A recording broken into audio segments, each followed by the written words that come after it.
안녕하세요. 축구 전문 기자 한준입니다. 마침내 캡틴 손흥민 그리고 차세대 에이스인 이강인 선수가 풀타임으로 국가대표 경기를 함께 치르며 멋진 플레이를 선보였습니다. 한국 축구의 르네상스가 열렸다라는 찬사가 쏟아지고 있는데요. 비록 약체인 베트남과의 경기였지만 앞으로 손흥민 선수와 이강인 선수가 어떻게 함께 한국 대표팀의 공격을 이끌어갈지에 대한 밑그림과 청사진을 확인할 수 있는 경기였습니다. 대체 왜 어떤 이유에서 이 베트남전 승리에서 보여준 플레이들이 앞으로 한국 축구의 최전성 시대를 열 수 있다라고 보는지 경기 주요 장면 그리고 경기 주요 기록과 경기 후 인터뷰 내용 종합해서 전술적인 분석 해드리도록 하겠습니다. 한국 대표팀이 베트남의 6대0 대승을 거뒀는데요. 캡틴 손흥민 그리고 천재 이강인이 함께 뛰니 벌어진 일이 바로 유럽파들의 전원 득점 그리고 화끈한 연계 플레이와 콤비 플레이의 향연입니다. 한국 대표팀이 베트남과의 경기에서 기록한 매치 도미넌스, 경기 위협도, 점유율을 살펴보면 압도적으로 한국 쪽으로만 그래프가 쏠려 있습니다. 이게 사실은 베트남의 위협도를 따로 지운 게 아니라 미세하게 지금 보시면 경기 막판 시점에 우리가 이미 5대0으로 크게 앞서던 가운데 잠깐의 부분을 제외하고는 압도적으로 정말 다른 경기들에선 볼 수 없을 정도의 높은 위협도가 나오고 있는데요. 전반 5분에 바이에른 뮌헨의 김민재 선수가 이강인 선수의 코너킥을 헤더로 연결하며 선제골을 넣었고 전반 26분에 울버햄프턴의 황희찬 선수의 추가골 그리고 51분에는 손흥민 선수의 컷백을 베트남 수비수가 자책골로 기록을 했고 60분에 손흥민 선수의 골, 70분에 이강인 선수의 골, 86분에 슈투트가르트 정우영 선수의 골까지 모든 득점 과정에 유로파 선수들이 제 몫을 했습니다. 경기를 마치고 클린스만 감독이 이번 10월 A매치의 의미를 짚었는데요. 바로 튀니지도 3백 그리고 베트남도 3백 실질적으로 좌우 윙백들도 수비에 가담하는 5백 형태를 들고 나왔다. 즉 한국이 월드컵 예선, 아시아 예선전을 돌파하기 위해서 그리고 아시안컵에서 우승하기 위해서는 한 수 아래의 팀들이 내려설 때 혹은 대등한 경기력을 갖고 있는 팀이라도 마지막 순간에 내려서서 리드 상황을 지킨다거나 또 무승부 상태를 이어간다거나 이렇게 실리적인 축구를 할 때 깰 수 있는 방법들을 찾아야 하거든요. 실제로 한국 대표팀이 벤투 감독 시절에 고민했던 것, 이 빌드업을 강화했던 이유는 우리가 속도감 있는 축구, 역습 축구를 통해서 강팀들을 상대로 이변을 일으키고 아시아의 호랑이로서 월드컵 무대에서 좋은 모습들을 보여왔지만 정작 최근에는 이런 수비 축구의 전술이 많이 널리 퍼지면서 우리가 오히려 아시아 무대에서 고전하고 또 아시아 챔피언이 되지 못했던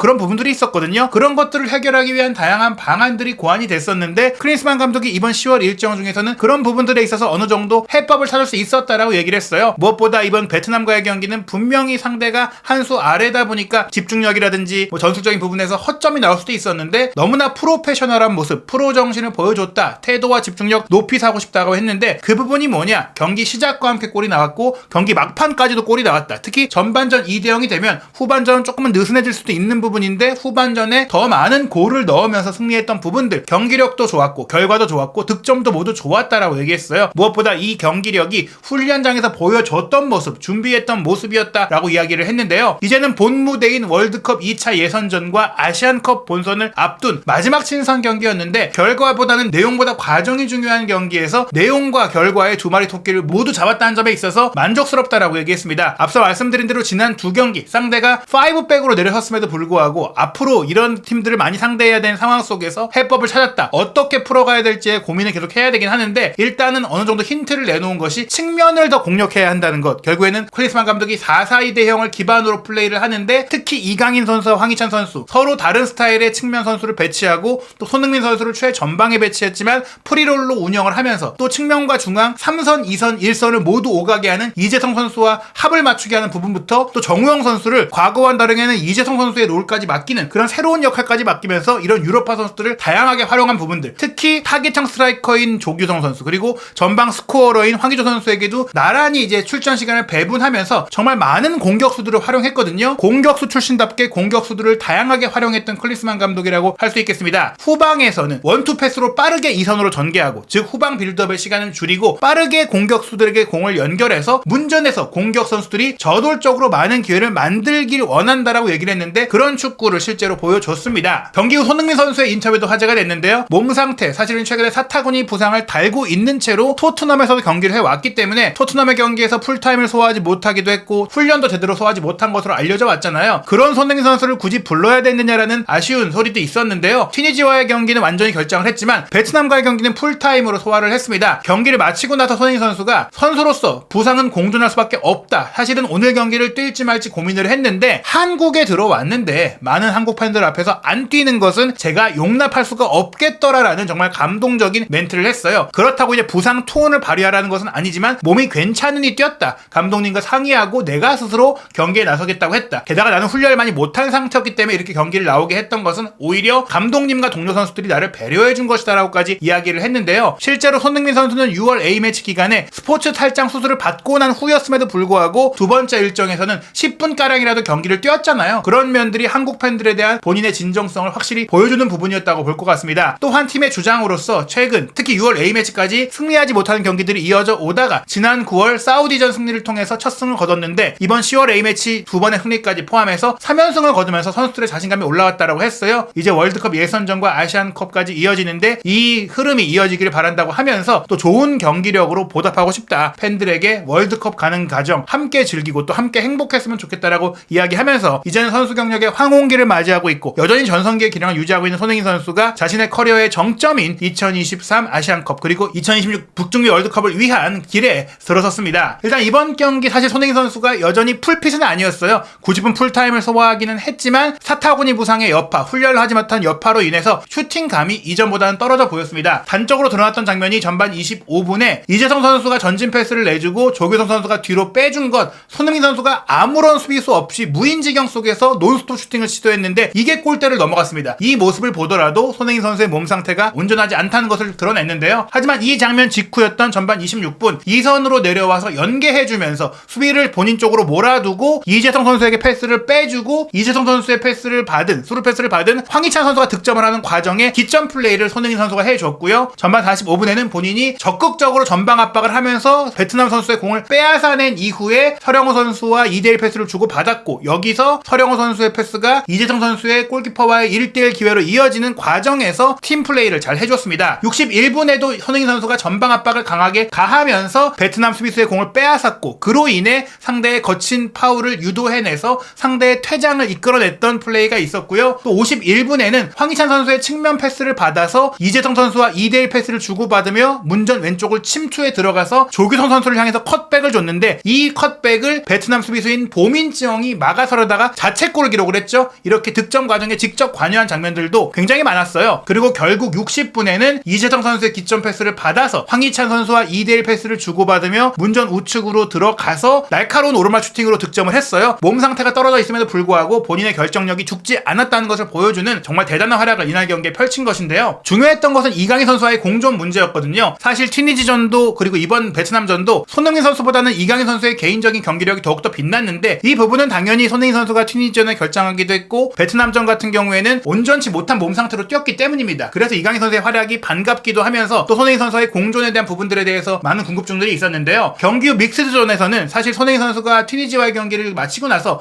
이강인 선수가 너무 잘하니까 이젠 내가 없어도 되겠다 뭐 이런 얘기를 했던 것들을 전해줬어요. 그 얘기를 듣고 이강인 선수는 이렇게 얘기를 했습니다. 전 세계 모든 축구 팬들이 알 것입니다. 한국 팬들뿐 아니라 손흥민 선수에 대해서는 전 세계 팬들이 최고의 클래스라는 것을 알고 있기 때문에 내가 굳이 말할 필요가 없다. 내가 더 낫다? 이제 없어도 된다? 절대 그렇지 않다라는 것이죠. 흥민이 형과 같이 뛰면 좋은 시너지가 나고 팀에도 너무나 도움이 되기 때문에 앞으로 더 많은 경기, 더 많은 대회에서 함께 발을 맞춰서 꼭 좋은 결과를 가져오겠다. 흥민이 형과 함께 뛰면서 더 많은 대회를 함께 하면서 많은 성과를 내고 싶다라고 얘기를 했는데요. 이번 경기 그렇다면 어떻게 함께 뛰었느냐? 손흥민, 조규성 이 두 선수가 투톱으로 나섰고 황희찬, 이강인이 좌우 측면 그리고 이재성 선수가 공미와 중미 역할을 오가면서 이 5명이 공격을 주도했습니다. 그런데 흥미로운 것은 손흥민 선수와 이강인 선수의 특징이 뭐냐? 공격의 모든 자리를 소화할 수 있다는 것이고 실질적으로는 조규성 선수의 자리를 손흥민 선수가 볼 수 있고 황희찬 선수의 자리도 볼 수 있고 이강인 선수, 이재성 선수의 자리까지도 다 볼 수가 있어요. 근데 이게 이강인 선수도 마찬가지입니다. 최전방 2선, 좌우 측면 3선까지 다 가능해요. 그러다 보니까 이 선수들이 서로 교차되면서 시너지를 내는데 빨간색으로 표시한 화살표가 문전 침투 슈팅을 하는 부분인데 이 부분 손흥민 선수가 투톱 중에 왼쪽에 서서 가운데로 치고 들어오면서 슈팅을 했고요. 또 파란색으로 표기한 부분 사이드 플레이 황희찬 선수와도 자리를 바꿔가면서 사이드 플레이를 하면서 수비를 몰아놓고 컷백이나 크로스나 빼주는 패스를 내줬습니다. 또 이제 2선으로 이동해서 이번 경기 아무래도 미드필드 자원을 줄인 경기를 하다 보니까 연계 플레이도 해줬어야 되는데 이 위치도 차지해준 게 손흥민 선수거든요. 똑같이 이강인 선수도 문전으로 침투해주고 사이드에 올라가서 크로스를 올려주고 2선으로 들어와서 스루 패스를 해주고 심지어 이제 3선으로 내려갔습니다. 과거에는 손흥민 선수가 3선으로 내려가서 커버하는 역할들이 있었는데 클린스만 감독이 부임한 이후에는 3선은 이제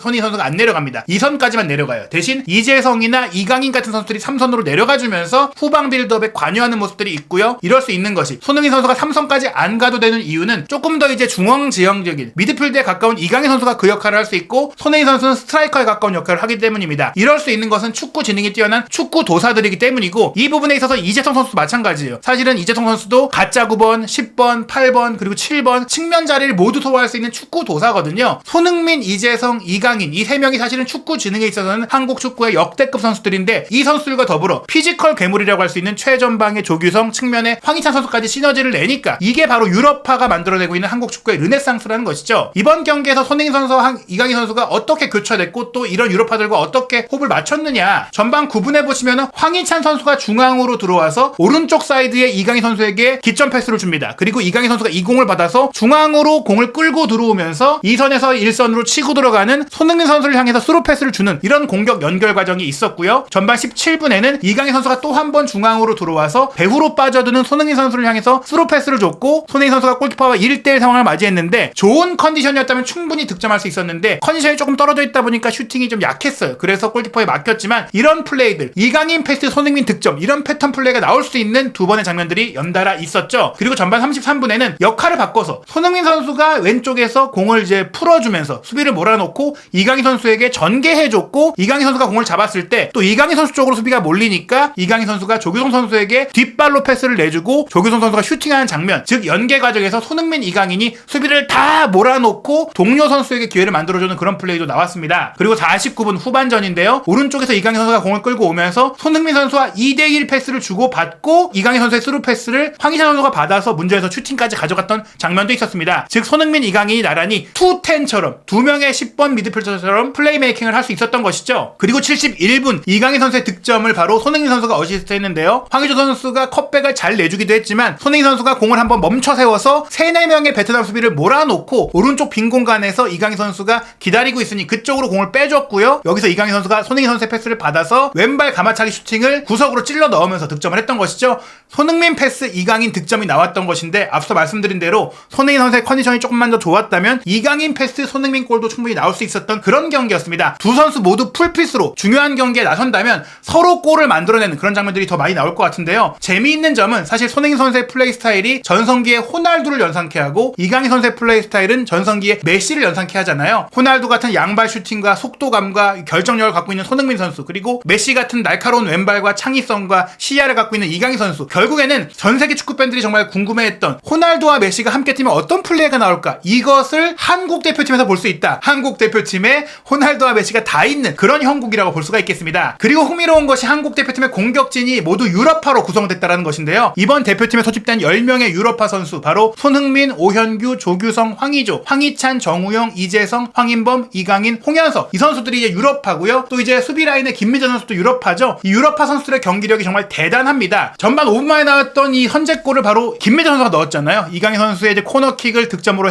연결했는데 수비수로서도 득점력을 갖고 있고 공격력을 갖고 있고 지금 뭐 바이에른 뮌헨에서 뛰고 있는 세계 최고의 센터백이잖아요. 이런 김민재 선수가 배후를 지켜주고 후방 빌드업도 만들어간다는 점에 있어서 한국 축구가 역대급 수비 라인을 구축했다라고 볼 수가 있겠고요. 또 이재성 선수의 플레이메이킹과 황희찬 선수의 속도와 돌파력과 또 크로스 전반 28분에 바로 이재성의 기점 패스 황희찬의 돌파에 이은 크로스 조규성의 헤더까지 지금 덴마크 리그 득점왕을 노리고 있는 조규성 선수인데 이렇게 손흥민, 이강인 선수를 제외하고 나서 봐더라도 유럽파들의 경기력과 영향력이 굉장히 큰 상황이죠. 또 59분의 장면을 보시면 김민재 선수가 전진해서 기점 패스를 주고 김진수 선수의 크로스를 이재성 선수가 뒤에 있다가 순간적으로 침투해서 헤더 슈팅을 연결했거든요. 이재성 선수도 사실은 다른 어떤 팀에 가면은 다 에이스를 하고 실제로 마인츠의 에이스이기도 합니다. 손흥민, 이강인 선수가 있으니까 본인이 조금은 이제 이타적인 역할을 하고 3선으로 물러나있는 것이지 결정력도 있는 선수거든요. 해결사가 많다. 누구든지 결정적인 패스를 하고 골을 넣을 수 있는 것이 바로 한국 대표팀이다. 여기에 이제 86분에 6대0을 만든 골을 정우영 선수가 기록을 했는데 이강인 선수가 기점 패스를 주고 황의조 선수가 슈팅하고 그 다음에 정우영 선수가 마무리했거든요. 황의조 선수 역시 지금 경기 감각이나 골 감각이 올라오고 있고 정우영 선수도 아시안게임 득점왕을 차지하면서 굉장히 경기력이 좋은데 지금 정우영 선수의 소속팀인 슈투트가르트가 분데스리가에서 선두 경쟁을 벌이고 있기도 하고 그 슈투트가르트가 정우영 선수를 영입하면서 보여주면서 공미 자리, 처진 스트라이커 자리에 주전으로 또 여기고 있고 등번호 10번까지 줬거든요. 정우영 선수가 이번 경기 같은 경우에는 본인의 활동량과 연계 능력과 결정력을 모두 활용할 수 있는 이재성 선수의 자리를 교체에 들어오면서 맡았는데, 이런 부분들을 봤을 때 한국 대표팀의 공격 라인, 전방, 2선, 측면 모두 더블 스쿼드를 구축했는데 함께 뛰어도 누가 뛰어도 경기 중에 체력 소진 문제 없이 최고의 경기력을 보여줄 수 있다. 이런 것들을 봤을 때는 우리 대표팀이 정말 역대급의 성적을 낼 수 있다라는 기대가 됩니다. 2026 북중미 월드컵에서 또 한 번 4강을 노릴 수 있을지, 또 2023 아시안컵에서 우승을 노릴 수 있을지 기대가 커지는데요. 2026 북중미 월드컵 아시아 2차 예선 경기 일정이 최종 확정됐습니다. 11월 16일 목요일에 싱가포르와 1차전 경기를 홈에서 치르고요. 11월 21일 화요일에는 중국 원정 경기를 치릅니다. 그리고 내년 3월에 태국과 2연전 있고 내년 6월에는 싱가포르, 중국과 경기를 통해서 최종 예선 진출을 가리게 됩니다. 그리고 아시안컵 한국 대표팀이 2조에 속해 있는데요. 바레인과 1월 15일, 그리고 요르단과 1월 20일, 1월 25일에 말레이시아와의 조별리그 최종전을 치르고 나서 이제 16강, 8강, 4강 여정을 이어가게 되는데요. A조의 개최국 카타르, 지난 대회 우승팀이죠. 그리고 B조는 호주, 우즈베키스탄 만만치 않은 팀이고요. C조 전통의 강호인 이란, 그리고 벤투 감독이 부임한 아랍에미리트가 있고요. D조는 현재 한국보다 높은 경기력을 보이고 있다는 일본이 포진해 있습니다. 그리고 F조 최근 엄청난 돈이 쏟아지고 있는 사우디의 기세도 만만치 않은데요. 정말 화려하고 흥미진진한 아시안컵이 되지 않을까 싶어요. 과연 이 대회에서 캡틴 손흥민 선수가 천재 이강인 선수와 함께 우승컵을 들어올릴 수 있을지 한준TV와 함께 한국 대표팀의 르네상스 모든 이야기 확인하시기 바랍니다.